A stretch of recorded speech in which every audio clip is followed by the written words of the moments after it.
So welcome friends, आपका उम्मीद में फिर से स्वागत है। आज फिजिक्स का सेकंड चैप्टर इलेक्ट्रिक फील्ड पे स्टार्ट करेंगे। आज उसको पढ़ेंगे। वो क्या होता है, पहले चैप्टर में हमने कूलम लॉ के बारे में पढ़ा। देखिए, इसमें हम पढ़ रहे हैं इलेक्ट्रोस्टैट की यूनिट, और ये यूनिट काफ़ी मतलब बहुत ज़्यादा गेनिंग यूनिट है नहीं। इसमें बहुत ज़्यादा क्वेश्चंस आते नहीं, सिलेक्टेड क्वेश्चंस आते हैं, और सिलेक्टेड पैटर्न पे ही जो बोर्ड आईएससी देता है उसी पे हम पढ़ाएंगे। आप 10 ईयर्स देखिएगा, जो कंटेंट मैंने बताया है उसके पार के क्वेश्चन नहीं आए हुए होंगे। आते हैं इलेक्ट्रिक फील्ड पे। तो इलेक्ट्रिक फील्ड में सबसे पहला आर्टिकल है कि इंटेंसिटी ऑफ इलेक्ट्रिक फील्ड क्या होती है। इंटेंसिटी मतलब कि उसकी स्ट्रेंथ क्या है, जिसे हम लोग ई वेक्टर से डिनोट करते हैं। अब ये होता क्या है, it is a force experienced bye a unit positive charge place in electric field. मतलब कि जब एक यूनिट पॉजिटिव चार्ज, जैसे मान लीजिए प्लस क्यू है, पॉजिटिव चार्ज है, ये यूनिट पॉजिटिव चार्ज एक इलेक्ट्रिक फील्ड है। जैसे यहाँ पे कोई चार्ज नहीं है कि इलेक्ट्रिक फील्ड बनाई होगी।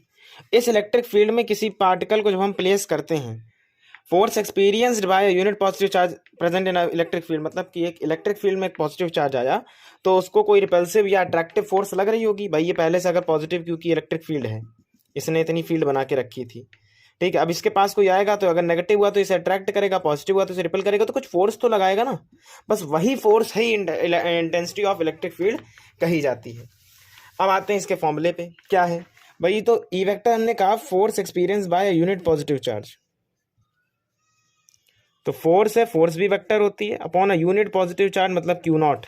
क्यू नॉट को हमने यूनिट चार्ज पढ़ाया है, पिछली बार पढ़ाया है। इसी से देखो क्यू और ई इधर गया तो F is equals to Q E, एक फॉर्मूला निकल आया, F is equals to Q E. इसमें से मतलब एफ और ई वेक्टर है, ठीक। मेन ये फॉर्मूला है इंटेंसिटी ऑफ इलेक्ट्रिक फील्ड के लिए, ये रखेंगे। इसके बाद आते हैं, आप देखो एक चीज़ें, कुछ चीज़ें समझ लो। प्रोटॉन का चार्ज होता है एक इलेक्ट्रॉन के बराबर, ठीक। मतलब प्रोटॉन का प्लस ई और इलेक्ट्रॉन का माइनस ई। अगर मॉड में लें तो मॉड में तो सब कुछ पॉजिटिव होगा, तो मॉड में क्यू पी क्यू ई के बराबर होगा, जो कि ई के बराबर होगा। सबसे इंपॉर्टेंट पॉइंट ये है, ये अपने नोट्स में भी इंक्लूड करिएगा, कि अल्फा पार्टिकल का चार्ज 2 इलेक्ट्रॉन्स के बराबर होता है। न्यूमेरिकल्स करते समय इसका यूज आएगा। जब अल्फा दिया होगा पार्टिकल, तो एक अल्फा 2 इलेक्ट्रॉन्स के चार्जेस के बराबर होता है, मतलब 2 इंटू 1.6 इंटू 10⁻⁻6 रखेंगे। इसकी यूनिट डायमेंशन समझते हैं भाई, F is equal to F Q not, ठीक। तो एसआई यूनिट के हिसाब से अगर चलें तो फोर्स की न्यूटन होती है, अपॉन चार्ज की कूलम होती है, अभी पिछले चैप्टर में पढ़ा। सो एसआई यूनिट इसकी हो गई न्यूटन पर कूलम। एसआई यूनिट पे ही इंपॉर्टेंट मार्क रखिएगा। एसआई यूनिट आईएससी में अगर एमसीक्यू में पूछी गई तो पूछ ली जाती है। अब इसकी डायमेंशन वगैरह हम बताए दे रहे, इतनी कुछ उसकी ज़रूरत है नहीं फंडामेंटल यूनिट्स की, लेकिन बता दे रहे। न्यूटन को खोलेंगे तो KG into M metre, KG into metre, KG metre second square into वो होता है, चार्ज होता है एम्पियर पर सेकंड।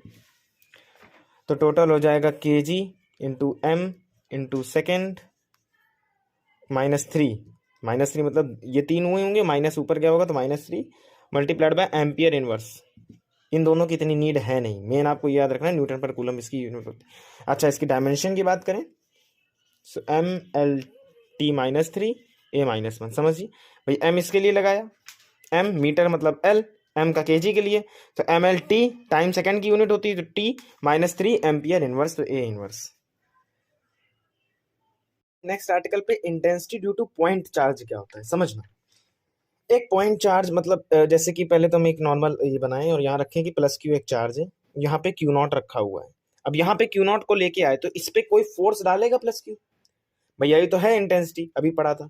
तो कुछ फोर्स डालेगा, ये मान लीजिए आर डिस्टेंस पे था प्लस क्यू से, आर डिस्टेंस पे था इसने। अब ये क्यू नॉट है, यूनिट चार्ज हमेशा पॉजिटिव होता है, पिछली वीडियो में बताया था।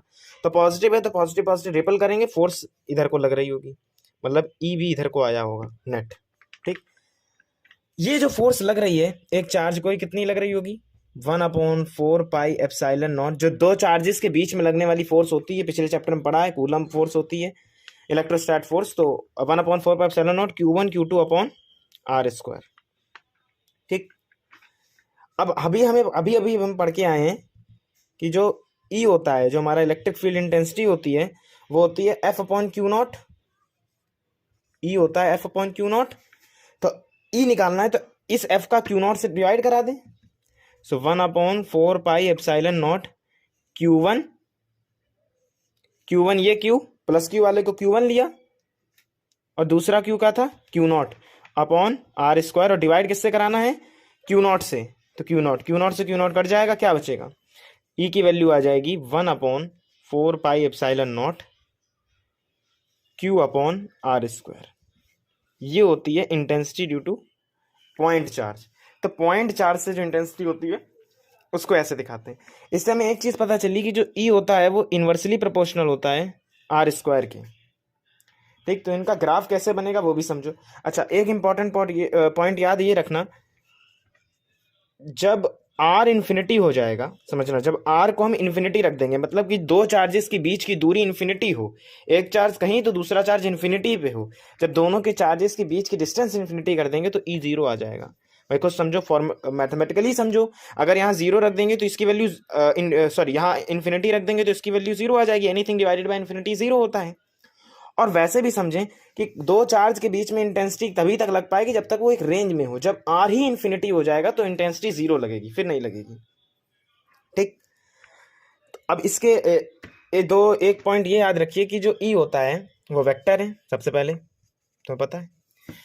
सेकेंड चीज ये है कि ई वैसे वेक्टर है तो इसका चार्ज कंसीडर करना चाहिए, while calculating E sign of charge is not considered. ये हमने कूलम लॉ में पढ़ा था।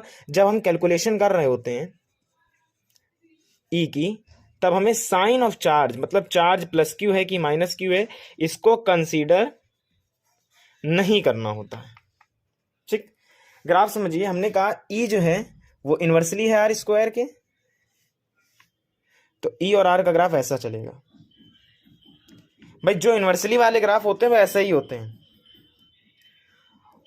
और ऐसे भी लिख सकते हैं कि ई 1/r स्क्वायर के कैसा है। अब समझिएगा, ई ये आर स्क्वायर भी कह सकते हो, आर भी कह सकते हो, कोई बड़ी डील नहीं है। अब समझना, ई आर स्क्वायर के इन्वर्सली है तो ऐसे है, लेकिन 1/r स्क्वायर के तो डायरेक्टली है ना, डायरेक्टली वाले ऐसे चलते हैं। भाई 1/r के इन्वर्सली है इसलिए ऐसा चला, और डायरेक्टली है, सॉरी आर स्क्वायर के इन्वर्सली है तो ऐसा चला, 1/r के डायरेक्टली इसलिए ऐसे चला। इन्वर्सली वाले ग्राफ डाउन ऐसे होते हैं और डायरेक्टली वाले सीधे स्लोप्स के होते हैं। आते हैं इस चैप्टर के थ्योरेटिकल वाइज अगर कुछ इंपॉर्टेंट टॉपिक्स हैं, तो सबसे पहला आता है इलेक्ट्रिक डाइपोल क्या होता है।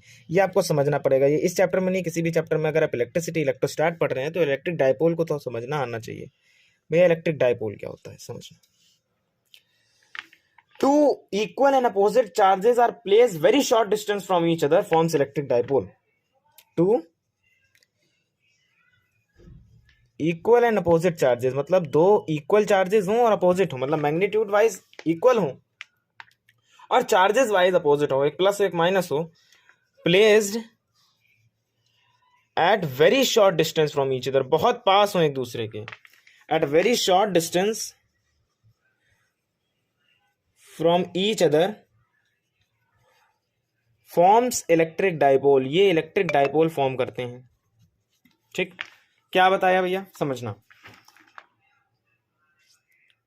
दो चार्जेस हैं, एक प्लस क्यू एक माइनस क्यू, और इन दोनों को बहुत पास ले आए एक दूसरे के, तो ऐसे सिस्टम को, मतलब दोनों देखो मैग्नीट्यूड वाइज इक्वल है तो इक्वल है, अपोजिट है क्योंकि ये प्लस है या माइनस है, अपोजिट है, और बहुत पास है एक दूसरे के, इन दोनों की डिस्टेंस बहुत कम है, इसलिए ये डाइपोल फॉर्म करेंगे। इस पे एक आता है जो इंपॉर्टेंट है कि इलेक्ट्रिक डाइपोल मोमेंट क्या होता है। इलेक्ट्रिक डाइपोल मोमेंट नोट्स जरूर बनाते रहिएगा। Electric dipole moment, electric dipole moment क्या है, इसको पी वेक्टर से डिनोट करते हैं। पी वेक्टर से डिनोट करते हैं। होता क्या है, product of magnitude of charge and the distance between the charges. Magnitude of charge और डिस्टेंस प्रोडक्ट होता है magnitude of charge into distance between the charges, distance between charges. अब क्या है समझिए, इसको पहली बात पी वेक्टर से डिनोट करते हैं। अब इंपॉर्टेंट टॉपिक है भाई, इक्वल चार्जेस हैं तो एक को प्लस क्यू माना, एक को माइनस क्यू माना, अपोजिट हैं तो प्लस माइनस इक्वल है Q Q, placed at very short distance from each other, और इन दोनों के डिस्टेंस को हम लोग 2l लेते हैं। 0.2। रिमेंबर भाई, इन दोनों के डिस्टेंस को 2L लेते हैं। क्यों ले, अब इसका समझना क्या, क्योंकि आधी आधी डिस्टेंस अगर जब बांटेंगे तो ये L हो जाएगा, ये L हो जाएगा। ठीक, ऐसे अगर हम L/2 कह दो L ले लो तो फिर ये L/2 हो जाएगा, तब थोड़ा डिस्टेंस हो, तो तब कैलकुलेशन में भी थोड़ी दिक्कत होगी और अभी डेरिवेशंस करेंगे उसमें भी दिक्कत होगी। तो इसको L माना और दोनों के बीच की दूरी को 2L माना। समझना, हमने कहा था P एक वेक्टर क्वांटिटी होता क्या है, magnitude of charge into distance between the charge, electric dipole moment. Magnitude of charge कितना है, Q, डिस्टेंस कितनी है दोनों के बीच में, 2L। ठीक, so P vector is equal to 2QL। Important point है, याद रखिएगा। P is equal to 2QL हो गया पहला फॉर्मूला। इसकी यूनिट याद रखिएगा, रिमेंबर इलेक्ट्रिक डायपोल मोमेंट की यूनिट क्या होती है, समझना। ये भाई इसकी कूलम होती है, इसकी मीटर होती है, तो क्या हो जाएगी, कूलम की एम्पियर सेकेंड इंटू मीटर। ठीक, और डायमेंशन की बात करें तो भाई इसको ऐसे याद रख लो कि मीटर की L लेंथ के लिए, एम्पियर A और सेकेंड T। ठीक, अब इसकी डायरेक्शन बड़ी इंपॉर्टेंट है, समझना। Direction of electric dipole moment, direction of electric dipole moment मतलब ये जो P है इसकी डायरेक्शन क्या होती है, समझना। हमेशा ऑलवेज नेगेटिव से पॉजिटिव, नेगेटिव से पॉजिटिव की डायरेक्शन होती है। मतलब +Q -Q का जो डायपोल होगा वो यहां ऐसे चलेगा, -Q से +Q, नेगेटिव से पॉजिटिव जाएगा P वेक्टर। भाई ये +Q, ये -Q, ये तो इनके बीच का जो Q आएगा, वो जो P आएगा, P वेक्टर, वो ऐसे चलेगा, नेगेटिव से पॉजिटिव इसकी डायरेक्शन होती है। And distance between two charges in a dipole 2L लेते हैं, ऐसा क्यों, because distance is very small, क्योंकि बहुत स्मॉल डिस्टेंस है तो इजीली हम लोग पहले बताया था, इसलिए इसको 2L लेते हैं। अब इस पे क्वेश्चन कराएंगे, आप गलत भी करेंगे और समझिएगा क्या कहना चाहते हैं। जैसे क्वेश्चन है 1 microcoulomb and -1 microcoulomb placed 1 centimetre apart from each other. भाई एक दूसरे से 1 सेंटीमीटर अपार्ट है, 1 माइक्रोकूलम -1 माइक्रोकूलम, उसका P वेक्टर निकालिए, डायपोल मोमेंट निकालिए, ये सवाल है। तो समझना, अब पहले हम गलत बता दें, गलत कैसे करना है, फिर सही बताते हैं। भाई अभी आप लोग क्या करोगे कि तुम सोचोगे ठीक है ये है एक 1 माइक्रोकूलम है, मतलब 1 × 10⁻⁻6 कूलम्स, एक -1 है, -1 × 10⁻⁻6 कूलम। दोनों के बीच की डिस्टेंस 1 सेंटीमीटर है, दोनों के बीच की डिस्टेंस 1 सेंटीमीटर है। इसको आप पॉज करिएगा, खुद ट्राई करिएगा, हम डायरेक्ट सीधा ही सही वाला बता रहे हैं। मतलब बच्चे करते क्या हैं हम आपको बताएं, वो होगा क्या, ये फैलेसी है। आप कहें P वेक्टर का फॉर्मूला सर ने पढ़ाया 2QL, तो आपने 2 × Q करा, Q है कितना, 1 × 10⁻⁻6 मल्टीप्लाइड बाय L कितना है 1, तो कितना आ जाएगा 2 × 10⁻⁻6, और ये गलत आंसर है। अब इसका सही कैसे करना है वो बताते हैं, समझो। हमने बताया था, पहली बात Q की वैल्यू कितनी हो गई, 10⁻⁻6, 1 ले लो, 1 × 10⁻⁻6, ठीक। और 1 सेंटीमीटर जो है ये 2L की डिस्टेंस है, और हमें क्या, हमने यहाँ पे 2 फिर क्यों रखा, यहाँ L क्यों रखा, अलग अलग क्यों रखा, ये तो 2L ही 1 के बराबर है ना, तो यहाँ से 2 हट जाएगा, पहली बात तो समझिएगा भैया। ये 2 रखने से 2L की दूरी ही 1 है, पूरा 2L 1 है, तो हमने फॉर्मूला लगाया भैया कि 2L की वैल्यू 10⁻−2 मीटर है। पहली बात तो ये मीटर में रखती जाते हैं, अभी हम लोगों ने जो पढ़ा तब भी पढ़ा कि मीटर में रखा जाता है, तो 1 सेंटीमीटर 10⁻2 मीटर। अब करेंगे कि P is equals to Q × 2L, main तो फॉर्मूला ये था, तो Q कितना है 10⁻6 × 10⁻2 10⁻8, यूनिट क्या होगी, कूलम मीटर।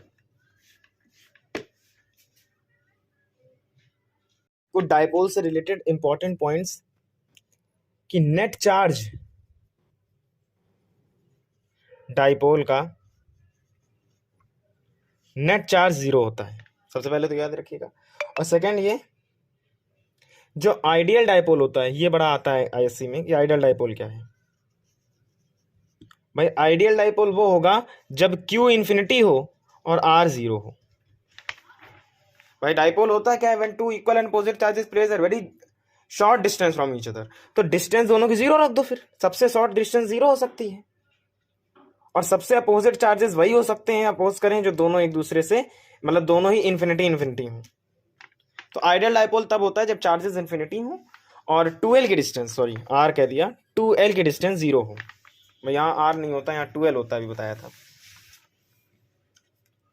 अब आते हैं इलेक्ट्रिक लाइन ऑफ फोर्सेस क्या होती हैं, समझो।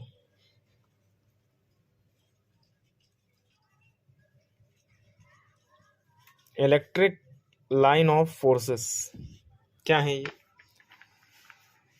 इसकी चार जो प्रॉपर्टी और इनकी डेफिनेशन से बड़ी इंपॉर्टेंट है। पहला समझना, दे आर, और जो कीवर्ड्स हैं उनमें हम अलग से बताएंगे, स्मूथ इमेजिनरी कर्व्स, ये कीवर्ड है। They are smooth imaginary curves, smooth हैं, इमेजिनरी हैं और कर्व हैं। Smooth imaginary curves on which isolated positive charge moves. जब मैं लिखा करूं तो या तो आप साथ में लिख लिया करिए या फिर इसकी स्पीड बढ़ा दिया करिए। Isolated positive charge moves, smooth imaginary curves होते हैं जिनमें आइसोलेटेड पॉजिटिव चार्ज मूव करता है। सेकंड समझिएगा, सेकंड इंपॉर्टेंट है कि टेंजेंट, मतलब समझ नहीं आता, tangent drawn to these lines, मतलब इन लाइंस में, इलेक्ट्रिक लाइन ऑफ फोर्सेस में अगर हम कोई टेंजेंट ड्रॉ करें, tangent drawn to these lines at any point, at any point give the direction of electric force। यहां पे किसी पॉइंट में अगर हम टेंजेंट ड्रॉ करें इलेक्ट्रिक लाइन में तो हमें डायरेक्शन ऑफ इलेक्ट्रिक फोर्स मिल जाएगी acting on the positive charge, acting on the positive charge at that point. मतलब उस पॉइंट पे जो पॉजिटिव चार्ज फोर्स लगा रहा है वो हमें पता चल जाएगा अगर हम वहां पे टेंजेंट ड्रॉ करें। इस टॉपिक से सवाल आया नहीं था इस साल, तो इस साल बहुत ज्यादा अब लगता है कि आ सकता है। समझो ड्रॉ करने के लिए आएगा कि भैया electric line of forces draw करो। पहला, आइसोलेटेड पॉजिटिव चार्ज के लिए, आइसोलेटेड पॉजिटिव चार्ज के लिए electric line of force draw करो। तो पॉजिटिव चार्ज मतलब कि Q जो है वो जीरो से बड़ा होगा, पॉजिटिव होगा, ऐसा होगा भैया। पॉजिटिव के लिए ये होगा electric line of forces. Negative के लिए भैया कैसा होगा, सेकंड वाला, नेगेटिव के लिए कैसा होगा, यहाँ नेगेटिव रखो। अब नेगेटिव में चार्ज आएगा, कोई भी होगा तो आएगा, तो इसका एरो आते हुए आ रहे होंगे, ठीक। ये पॉजिटिव, ये नेगेटिव, ठीक। फिर आता है डाइपोल के लिए कैसा होगा, ये इंपॉर्टेंट है भैया। डाइपोल के लिए कैसा होगा समझिएगा। डाइपोल क्या भैया, ये पॉजिटिव ये नेगेटिव, अब दोनों आ गए भाई। डाइपोल में तो इक्वल अपोजिट चार्जेस होते हैं, तो एक पॉजिटिव एक नेगेटिव। तो हाँ, बता रहे थे कि डाइपोल के लिए इलेक्ट्रिक लाइन ऑफ फोर्सेस कैसे होती हैं, और ये इंपॉर्टेंट है, समझिए। फॉर डाइपोल, अब डाइपोल क्या है, मतलब एक नेगेटिव एक चार्ज होगा, एक पॉजिटिव चार्ज होगा। अब होता क्या है समझना, इलेक्ट्रिक लाइन ऑफ फोर्सेस जो होती हैं वो हमेशा सॉरी इसको पॉजिटिव मान नहीं, किसी को पॉजिटिव मान सकते हैं, ऐसा नहीं इसको नेगेटिव नहीं। डाइपोल अभी हमने बताया डाइपोल नेगेटिव से पॉजिटिव चलता है, हमने भी बताया था डाइपोल नेगेटिव से पॉजिटिव चलता है, लेकिन electric line of forces positive से नेगेटिव चलती हैं। तो हम यहाँ पे क्या बना रहे हैं, लाइन ऑफ फोर्सेस, तो वो पॉजिटिव से नेगेटिव जाएंगी, ऐसे जाएंगी। अच्छा, अगर टू पॉजिटिव चार्ज हैं, जैसे ये भी पॉजिटिव चार्ज है ये भी पॉजिटिव चार्ज है, इन दोनों के बीच के लिए बनानी है, समझना, प्लस प्लस, प्लस वाले बाहर जाते हैं, प्लस वाले बाहर जाते हैं, आपस में रिपेल करेंगे क्योंकि पॉजिटिव पॉजिटिव रिपेल करते हैं। बीच में एक ऐसा पॉइंट आएगा जहां पे ना इसकी फोर्स लग रही ना इसकी फोर्स लग रही, इसको कहते हैं नल पॉइंट, नल पॉइंट। एक बात याद रखिएगा, पॉजिटिव चार्ज की डायरेक्शन में इलेक्ट्रिक फील्ड की डायरेक्शन होती है। जहां पॉजिटिव चार्ज वहां इलेक्ट्रिक फील्ड और वहीं पे फोर्स। जिस डायरेक्शन में पॉजिटिव चार्ज आ रहा, मान लो पॉजिटिव चार्ज अगर लेफ्ट में जा रहा है, राइट में जा रहा है, तो इलेक्ट्रिक फोर्स भी राइट में जाएगी, मतलब इलेक्ट्रिक फील्ड भी राइट में और फोर्स भी राइट में। अगर लेफ्ट में जा रहा है तो फोर्स भी लेफ्ट में जाएगी, इलेक्ट्रिक फील्ड भी लेफ्ट में जाएगी। उल्टा कर देना नेगेटिव के साथ, अगर नेगेटिव है तो इलेक्ट्रिक फील्ड उल्टी डायरेक्शन में जाएगी, अगर नेगेटिव आगे जा रहा है तो इलेक्ट्रिक फील्ड पीछे आएगी। ठीक, प्रॉपर्टीज समझो जो कि वेरी इंपॉर्टेंट है। Properties of electric line of forces क्या होती हैं? सबसे पहली प्रॉपर्टी क्या है कि ये स्मूथ इमेजिनरी कर्व्स हैं। क्या है? स्मूथ इमेजिनरी कर्व्स हैं। ठीक, सेकंड क्या है? दूसरी प्रॉपर्टी है they originate from positive and terminate in negative. हमने कहा था भाई पॉजिटिव से नेगेटिव चलते हैं, तो originate from positive terminate in negative. ठीक, तीसरा दे do not form close loop. ये क्या है भैया? Do not form close loop का मतलब क्या है? क्लोज लूप ऐसा नहीं होगा कि यहां से शुरू हुए और घूम फिर के यहीं आ गए, ना भैया, ऐसा कहाँ पड़ा अभी तक? क्या पूरा सर्कुलर लूप बना पाते? नहीं बना पाते भाई। क्यों नहीं बना पाते? क्योंकि पॉजिटिव से जाके नेगेटिव में मर जाएंगे ना, नेगेटिव में टर्मिनेट हो जाएंगे, नेगेटिव के आगे थोड़ी ना निकलेंगे, इसलिए। ठीक, अच्छा, अब अगला पॉइंट बड़ा इंपॉर्टेंट है, इसको समझिएगा क्या होता है। ये आपने लास्ट ईयर पहले भी कभी पढ़ा हो, जब इलेक्ट्रिसिटी या मैग्नेटिज्म पढ़ा हो, तो ये पढ़ा होगा भैया, they do not intersect each other. भाई electric line of forces intersect नहीं कर सकती एक दूसरे को, they do not intersect each other because if they do so, अगर ऐसा होता है, अगर वो करते हैं, if they do so then there will be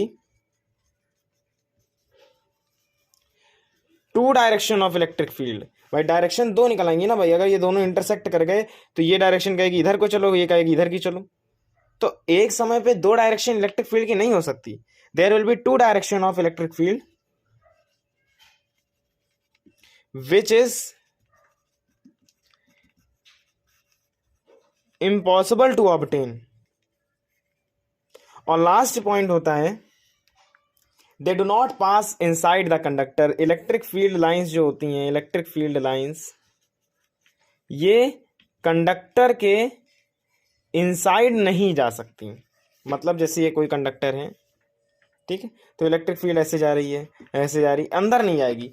inside conductor electric field zero होती है। अगर आ जाए इनसाइड कंडक्टर इलेक्ट्रिक फील्ड की वैल्यू, तो इलेक्ट्रिक फील्ड जीरो होती है। अच्छा, एक क्वेश्चन स्टार पॉइंट पे मार्क करिएगा, can electric line of forces ever be straight? क्या कभी electric line of forces straight हो सकती हैं? हाँ, इसका रीजन है yes, electric line of forces can be straight. किसके लिए? आइसोलेटेड पॉजिटिव चार्ज के लिए। आइसोलेटेड पॉजिटिव चार्ज के लिए हमने देखा, पॉजिटिव या नेगेटिव कोई भी हो, आइसोलेटेड है तो उसके लिए वैसी होती हैं। Second, why electric line do not sudden breaks, do not have sudden break. Electric line of forces में सडन ब्रेक क्यों नहीं होता? मतलब बीच में रुक क्यों, do not have sudden break मतलब बीच में टूट क्यों नहीं जाती, रुक क्यों नहीं जाती? क्यों? क्योंकि बिकॉज दे, वही सेकंड वाला point, because they originate in positive terminate in negative. भाई पॉजिटिव से निकल के नेगेटिव तक ही जाएंगी, बीच में टूटेंगी थोड़ी, क्योंकि पॉजिटिव से नेगेटिव जाती हैं तो बीच में नहीं टूटती, सिंपल। अट्रैक्ट कर रहा है पॉजिटिव नेगेटिव आपस में। और एक कहता है कि ये क्लोज लूप्स क्यों नहीं बनाती, ये भी क्वेश्चन आता है, तो क्लोज लूप का भी सेम आंसर है, because they originate in positive and terminate in negative. Positive से होकर टर्मिनेट हो जाएंगी नेगेटिव में जाके, इसलिए क्लोज लूप नहीं बना पाती। और नेक्स्ट और मोस्ट इंपॉर्टेंट टॉपिक है, मतलब मेरे हिसाब से तो समझें कि अगर 3 मार्क्स का क्वेश्चन इस यूनिट से इलेक्ट्रोस्टैट की आता है तो मतलब आप ट्रेंड देख लीजिएगा 10 ईयर्स का। एंड नॉन ब्रॉडॉन का एक जो डायपोल से प्रूव है, जो थ्योरी है, वो ज़रूर आती है डेरिवेशन। और इस साल 2025 के लिए मोस्ट प्रिडिक्टेड है। Electric field due to electric dipole, 2 cases होते हैं, एक एंड ऑन पोजिशन का, एक ब्रॉड ऑन पोजिशन का। हम दोनों को ही बता दे रहे हैं, मतलब एज 2022 में 22 में आपका 23 में ब्रॉड ऑन आया था, कभी 22 में फिर एंड ऑन आया था, मतलब अल्टरनेट चलता रहता है, कभी ब्रॉड ऑन कभी एंड ऑन। और 2024 में दोनों ही नहीं आए हैं, मीन्स 100% चांसेस हैं इन दोनों में से किसी एक प्रूफ के आने के। Electric field due to end on electric dipole Q2। अब ये भी लिखा हो सकता है axis of dipole, end on position या एक्सियल पोजीशन, तीनों में एक ही आएगा। क्या है समझना भाई। सबसे पहले हमें एक डाइपोल लेना है, तो हमने रखा -Q। जैसा डायग्राम बनाना है सेफ डिट्टो वैसे ही बनाना है, -Q + Q। ठीक, माइनस वाला यहाँ रखेंगे, ये याद रखना क्योंकि ये डेरिवेशन है। ठीक, ये हमने एक डाइपोल ले लिया। ठीक, डाइपोल की डिस्टेंस कितनी होती है भाई, आधा करेंगे तो ये L मान ली, ये L मान ली, 12 होती है तो L मान लिया। ठीक, अब यहाँ पे हम एक चार्ज लाए Q0। ठीक, अब समझना +Q की वजह से, +Q की वजह से इस Q0 पे ये दोनों पॉजिटिव में रिपेल करेंगे तो इवन इधर आएगा +Q की वजह से। -Q की वजह से अट्रैक्ट होगा तो E2 इधर आएगा, E2 इधर आएगा। नेट कहाँ जाएगी, अब भाई देखो ये पास से रिपेल कर रहा है, ये दूर से अट्रैक्ट कर रहा है, तो नेट पास वाले की फोर्स ज्यादा है, नेट इवन यहां आएगा। ठीक, अब डिस्टेंस एक बार देखो, इसका मिड Q0 से R डिस्टेंस पे हम लोग मानते हैं, इसका डाइपोल का मिड जो है वो R डिस्टेंस पे है Q0 से। ठीक, अच्छा डाइपोल है तो P वेक्टर कहाँ के लिए होगा, माइनस से पॉजिटिव जा रहा होता है तो ऐसा आ जाएगा। ठीक, इतना आप बनाएंगे।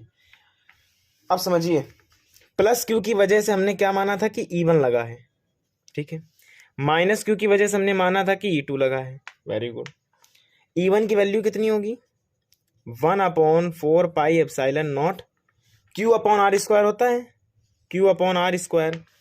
तो R क्या रखें, अब +Q के लिए R क्या होगा, +Q के लिए R मतलब उसकी डिस्टेंस कितनी होगी, तो ये R पूरा है, +Q और Q0 के बीच में इतनी दूरी है, मतलब R में से अगर हम L को माइनस कर दें तो ये दूरी निकल आएगी। R में से L माइनस कर दें तो Q से Q0 की दूरी निकल आएगी, बस R - L का होल स्क्वायर। ठीक, इधर आते हैं, E2 कितना होगा, 1/4πε0। अच्छा चार्ज को कंसीडर नहीं करते हैं, मतलब माइनस और प्लस नहीं रखेंगे। ठीक, अब यहाँ पे R कितना होगा, अब ये R + L हो जाएगा, क्योंकि -Q के लिए बात करें तो R + L का होल स्क्वायर, R + L का होल स्क्वायर। बस इतना काम था। इसके बाद समझिए, मतलब ये जो M है इसको हमने, ये Q को M पोजीशन पे रखा हुआ है, ये समझिए M नाम का पॉइंट वहां भी दिया हुआ है। अब नेट इंटेंसिटी M पे कितनी होगी, नेट इंटेंसिटी एट M पे नेट इंटेंसिटी कितनी होगी समझना। तो M पे नेट इंटेंसिटी निकालने के लिए भाई जो E है वो E1 - E2 होगा। भाई हमने कहा था E1 ज़्यादा बड़ा होगा E2 से, कुछ समझो E1 पास है, E1 Q ने मारा है रिपेल करने के लिए फोर्स, ये अट्रैक्ट करने के लिए फोर्स, लेकिन ये दूर है, और फोर्स जो होती है वो R के इन्वर्सली होती है, जितनी पास फोर्स होगी मतलब जितना पास होगा उतनी ज़्यादा फोर्स। तो E1 बड़ा है E2 से, वरना E1 E2 अलग निकाल लेना। E1 की वैल्यू रखी 1/4πε0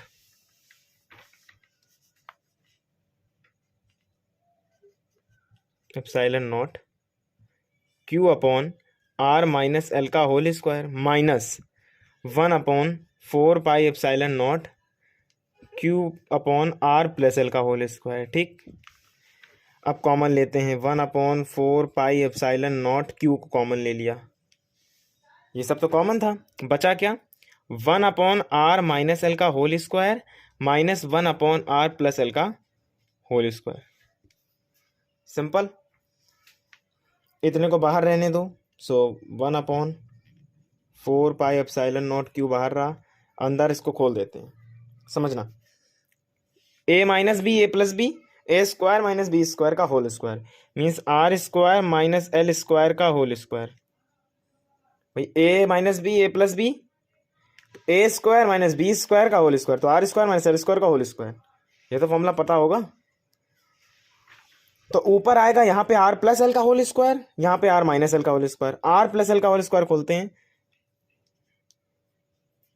R² + L² + 2LR minus R² - L² minus + 2LR, मतलब इसको माइनस से जब मल्टीप्लाई अंदर हो जाएगा तो साइन चेंज हो जाएंगे इसलिए।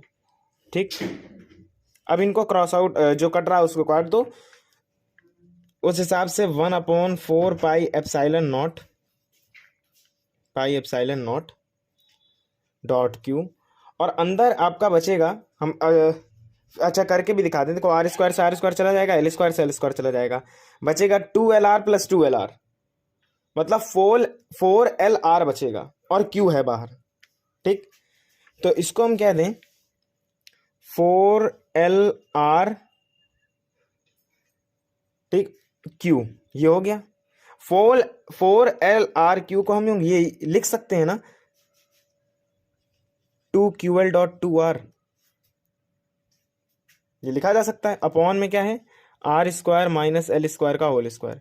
ये समझ पाए ना, 4LR था और क्यू था, तो 4LR को हमने लिख दिया 2QL, भाई 2 इसको रखा एल, और 2 जो बचा था वो 2R के साथ लिख दिए। ठीक, ये आ गया।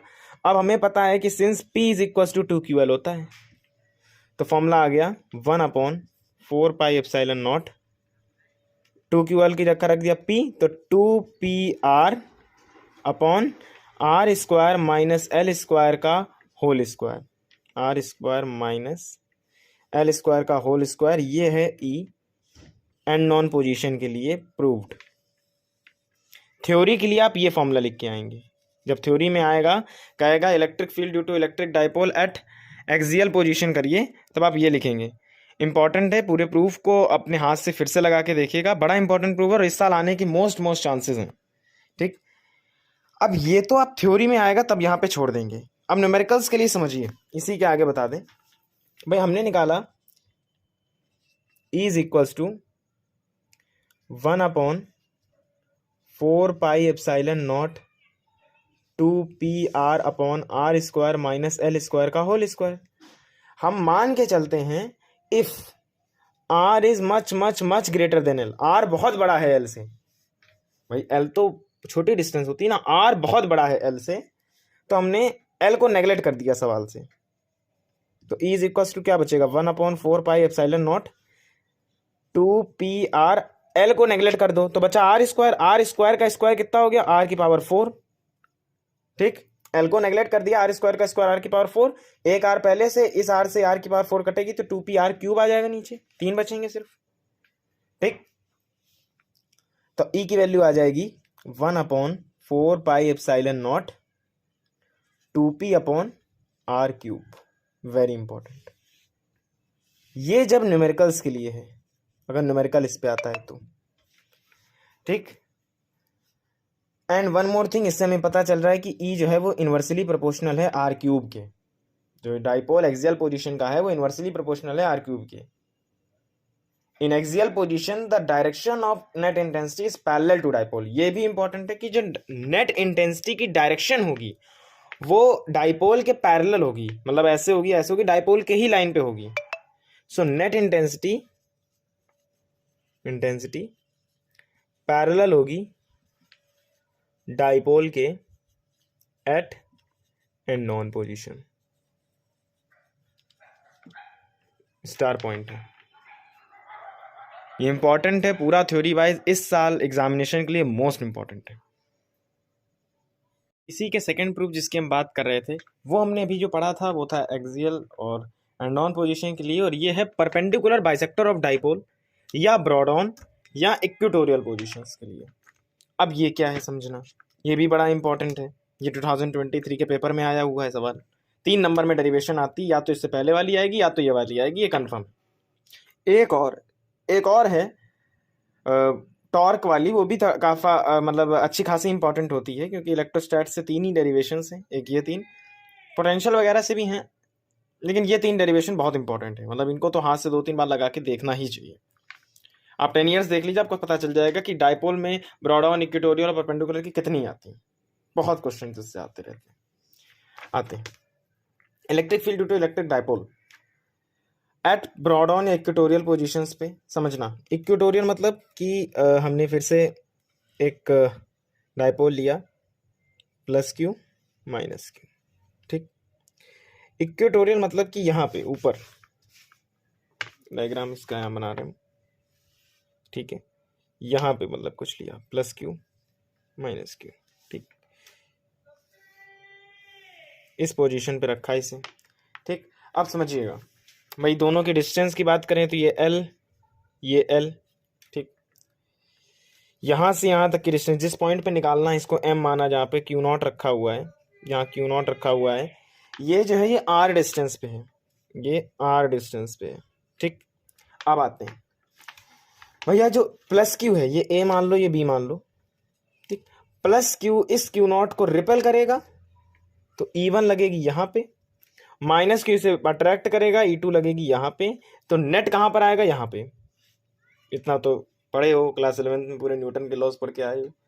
ठीक, अब समझने की कोशिश करना भैया। देखो, अब अगर ऐसे लग रहा है जैसे इसके रिस्पेक्ट में देखा जाए, E1 के रिस्पेक्ट में देखा जाए, जो वर्टिकल बाइसेक्टर होता है वो साइन होती है और हॉरिजॉन्टल में कॉस होता है। तो E2 और E1 दोनों के लिए देखें तो ऊपर वाला होगा E1 साइन थीटा, वर्टिकल है, नीचे वाला जाएगा E2 साइन थीटा। ठीक है, और जो यहाँ पे जाएंगे दोनों के, वो E1 कॉस थीटा जाएगा और E2 कॉस थीटा जाएगा। ठीक, तो ये जो E नेट आ रहा है ये E1 कॉस थीटा और E2 कॉस थीटा का सम होगा भाई। वर्टिकल भाई, इसके लिए दो कंपोनेंट होंगे, एक वर्टिकल कंपोनेंट हॉरिजॉन्टल, वर्टिकल वाला साइन, हॉरिजॉन्टल वाला कॉस। E2 के लिए वर्टिकल वाला साइन, हॉरिजॉन्टल वाला कॉस। तो जो नेट E आ रहा है वो साइन और कॉस E1 E2 का आ रहा है। ठीक, इतनी बात समझ गए। AM और BM की दूरी बराबर है। ठीक, तो AM should be equals to BM, AM BM के बराबर है, जो कि कितना है, अब समझो, पाइथागोरस लगाओ थोड़ा भाई। ये L है, ये R है, तो ये क्या होगा भाई, इसका स्क्वायर कितना होता है, H square is equals to P square plus B square, पढ़ो पाइथागोरस थ्योरम। तो P कितना है, परपेंडिकुलर है R स्क्वायर, ये कितना है L स्क्वायर, ये H स्क्वायर, तो H कितना हो जाएगा रूट में R square plus L square, या फिर कह सकते हैं R square plus L square की पावर 1/2, ये कह सकते हैं, वही यहाँ लिख दे रहे हैं। तो AM BM दोनों बराबर हैं R square plus L square की पावर 1/2 के। ठीक, अच्छा, प्लस Q की वजह से E1 लगा, माइनस Q की वजह से E2 लगा, ये भी हमने क्लियर की बात। E1 कितना होगा भैया, सो 1/4 pi epsilon not Q upon, अब इसका R कितना है, तो प्लस Q और Q के बीच की दूरी कितनी है, AM, तो इसका R हो गया AM। E2 कितना होगा, 1/4 pi epsilon not Q upon, ये BM है भाई, इसकी दूरी BM है, तो ये BM हो गया। अब भाई हमें सिंस ये पता है कि AM जो है वो BM के बराबर है, ये हमें पता है, तो मतलब जो E1 होगा वो E2 के बराबर होगा, ये भी हमें पता चल गया। अब सिंस अभी जो हमने समझाया कि E1 एंड E2 ये यहाँ पे बना देना कि भैया ये जो है ये E1 साइन थीटा होगा वर्टिकल कंपोनेंट, ये वाला E2 साइन थीटा होगा, और ये जो दोनों का हॉरिजॉन्टल आ रहा है ये E1 कॉस थीटा और E2 कॉस थीटा का सम होगा। ठीक, तो E1 साइन थीटा और E2 sine theta equal opposite हैं ईच अदर के, E1 and E1 sine theta, sorry, E1 sine theta. अच्छा, इसमें कुछ और लिख दें, और नहीं लिखा जाता भैया, यही लिखना है, डेरिवेशन है ये, कोई ये न्यूमेरिकल नहीं है कि अपने मन से कुछ और तरीके से कर लो, ऐसा कुछ नहीं है। डेरिवेशन एज इट इज़ वैसी ही लिखी जाती है। E1 sine theta E2 sine theta खुद से लिख के देखना, आ जाएगा। तो E1 sine theta and E2 sine theta are equal and opposite each other, equal and opposite each other. और हम पहले कह रहे हैं बहुत ज़्यादा वर्दी यूनिट नहीं है, समझ रहे हैं, तो इसको डीप में पढ़ने से अच्छा है, अभी आने वाली यूनिट्स बहुत डीप में है, मैग्नेटिज्म, ऑप्टिक्स बहुत हैं। अब इसमें वेक्टर ढूंढें, इसमें बहुत टफ सवाल करें, इससे कुछ नीड नहीं है, जितना बता रहे हैं उतना मोर देन सफिशिएंट है बोर्ड के लिए। E1 sin theta and E2 sin theta are equal and opposite to each other, so cancel out each other। भाई E1 और E2 sin theta की वैल्यू बराबर होगी, क्योंकि E1 E2 बराबर है, तो वो एक दूसरे को कैंसिल कर देंगे, सिंपल। तो अब नेट इंटेंसिटी एम पे आएगी कितनी भैया, ये भी बताइए। भाई ये तो कैंसिल हो गया, अब जो नेट इंटेंसिटी होगी हमने बताया, क्योंकि वो कैंसिल हो गया है, तो E1 sine theta plus, sorry sine कह दिया, E1 cos theta plus E2 cos theta होना चाहिए, वेरी गुड, होना चाहिए भैया, जिसमें हमें ये पता है कि E1 E2 के बराबर है। तो हम ये लिख सकते हैं यहाँ कि 2 E2 कॉस थीटा या 2 E1 कॉस थीटा, एक ही चीज़ है, या तो 2E2 या 2E1 cos थीटा, क्योंकि E1 की जगह E2 रख दिया हमने, बस और कुछ नहीं किया।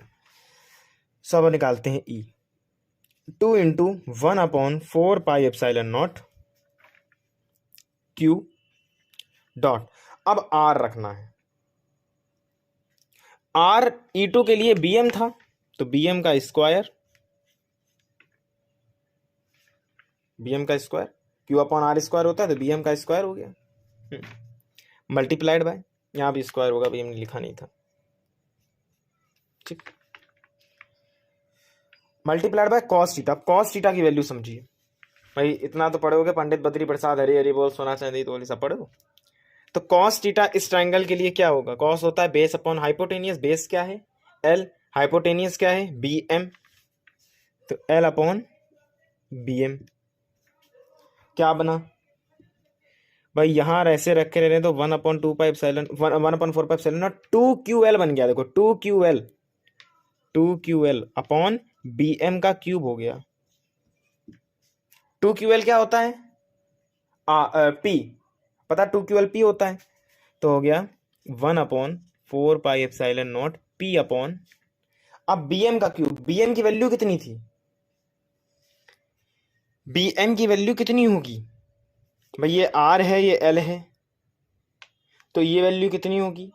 R² प्लस L² की पावर 3/2, मतलब 1/2 होनी चाहिए। अभी हम लोग निकाले थे यहाँ पे कि AM BM R² plus L² की पावर 1/2 है, और 3 से मल्टीप्लाई होगा, तो 3 इंटू 1/2 क्या होगा? 3/2। तो R² प्लस L² की पावर 3/2, ये इसका फॉर्मूला निकला है। उसका क्या निकला था? R² माइनस L² का स्क्वायर निकला था, और यहां निकला R² प्लस L² की पावर 3/2। ये हो गया थ्योरी के लिए, ठीक। न्यूमेरिकल में क्या करेंगे? R बहुत बड़ा है L से, यही करते थे, तो 2 से 2 कट जाएगा भाई। अगर अच्छा हम कहते हैं R is much much much bigger than L, तो फॉर्मूला हो जाएगा 1/4πε0। अब इस फॉर्मूले से L को हटा दो, R को रहने दो, 2 से 2 कट गया, बचा 3, सो P/R³। उधर क्या आ रहा था? 2P/R³। तो हमें एक चीज समझ आ गई कि जो एंड ऑन होता है वो 2 टाइम्स ब्रॉड ऑन होता है। ये बहुत इंपॉर्टेंट है। एंड ऑन पोजीशन पे जो इंटेंसिटी इलेक्ट्रिक फील्ड की निकलती है वो दुगनी होती है ब्रॉड ऑन की। ये सेकंड मोस्ट इंपॉर्टेंट डेरिवेशन हो गई, काफ़ी इंपॉर्टेंट डेरिवेशन है, 2023 के एग्जाम में पूछी गई थी। एक इससे पहले वाली बताई थी, वो भी जो क्या कहते हैं, ये इक्वेटोरियल के लिए थी, और वो ब्रॉड ऑन इक्वेटोरियल के लिए थी, वो एक्सियल के लिए थी। दोनों ही काफ़ी इंपॉर्टेंट है। एक डेरिवेशन और बची है, torque acting on a dipole. अच्छा हाँ, ये देखना, वो हमेशा पैरेलल चलता था, ये हमेशा एंटी पैरेलल होता है, anti parallel to the dipole axis. Dipole axis के एंटी पैरेलल चलेगी इसकी net electric field. Third and last derivation इस चैप्टर की, और मतलब ये डेरिवेशन और जो दो हमने पहले बताए, इन दोनों में से एक डेरिवेशन 102% आएगी ही आएगी, जिसमें सबसे ज्यादा प्रेडिक्टिव जो हमें लगती है पहली वाली है। लेकिन फिर भी इसे देख लिए, तीनों को ही बहुत अच्छे से पढ़ के जाइएगा जब अपना बोर्ड एग्जाम देने जाइएगा, बहुत इंपॉर्टेंट है। Torque on an electric dipole in uniform electric field. Electric field में इलेक्ट्रिक डाइपोल टॉर्क कितना प्रोड्यूस होता है, मतलब क्या कहना चाह रहा है कि मान लो इलेक्ट्रिक फील्ड है, ये ऐसे जा रही है, ठीक, ठीक है। अब अभी तक कभी डाइपोल को ऐसे रख रहे थे, कभी ऐसे रख रहे थे, रैंडमली हमने डाइपोल रखा हुआ है, मान लीजिए ऐसे, ठीक। तो यहाँ पे माइनस क्यू है, यहाँ पे प्लस क्यू है, ठीक, समझिएगा। तो अब तो यहाँ पे फोर्स के लिए अगर देखा जाए, इलेक्ट्रिक फील्ड ऐसे है भैया, ई ई ई ई। तो फोर्स देखो, हमने कहा था पॉजिटिव चार्ज इलेक्ट्रिक फील्ड की डायरेक्शन में चलता है तो फोर्स भी उधर ही चलती है। तो इसके लिए जो फोर्स है वो तो यहीं पे होगी, F। इसके लिए देखिए नेगेटिव में उल्टा होता है, पॉजिटिव चार्ज साथ में चलता है इलेक्ट्रिक फील्ड के, फोर्स साथ में चलती है, और नेगेटिव के लिए उल्टी चलती है, तो यहाँ पे फोर्स ऐसे लगेगी। मैंने पहले ही बताया हुआ पार्ट है, जब इलेक्ट्रिक लाइन ऑफ फोर्सेस बता रहे थे तभी बताई थी ये बात।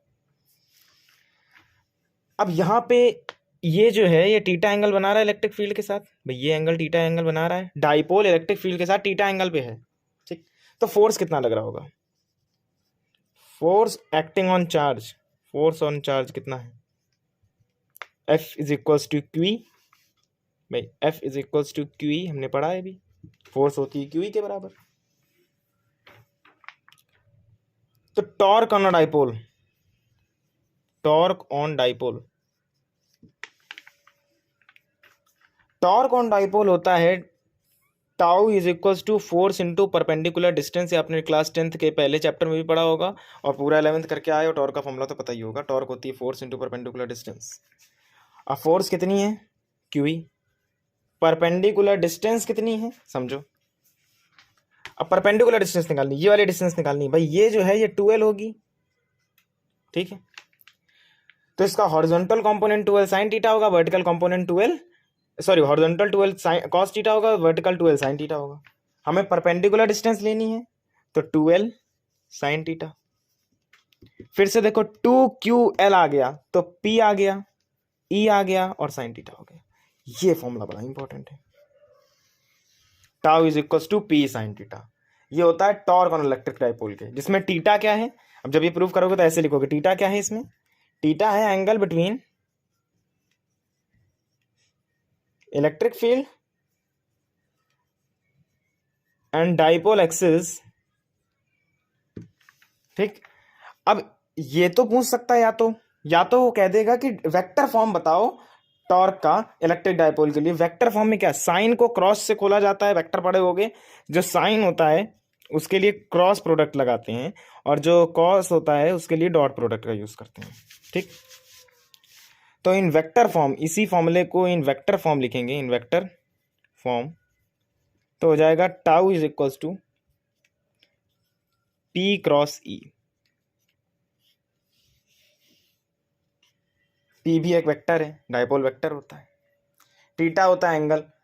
अब इस पे 3 केसेस बनते हैं, ठीक, 3 केसेस बनते हैं। पहला केस 1 कि भैया अगर थीटा 0 डिग्री है तब, तो 0 डिग्री है तो simple tau is equals to P sine 0।